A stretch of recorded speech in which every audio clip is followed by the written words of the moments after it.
یو ملګري دا سوال کړی دی چې دا ګوتۍ شوه، دارنګې ګړۍ شوه،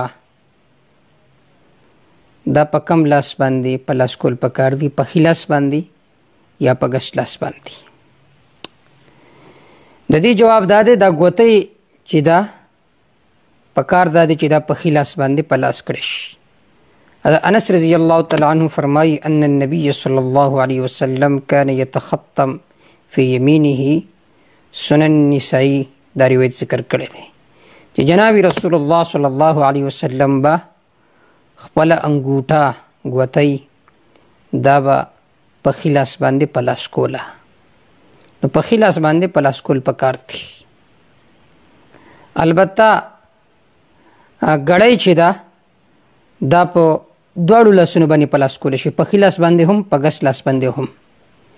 لیکن په ښي لاس باندې ګړۍ په لاس کول دا هم بهتر دی. زموږ عادت جوړ شوی دی بس په ګس لاس باندې ګړۍ په لاس کې خامخ. چېرته بعض خلک خو خیال دا چېرته دا سنت دی په ګس لاس باندې ګړۍ په ګس لاس هم په لاس کولی شي، په ښي لاس هم. خو بهتر دا دی چې انسان په ښي لاس باندې ګړۍ په لاس کې. والله تعالی اعلم بالصواب.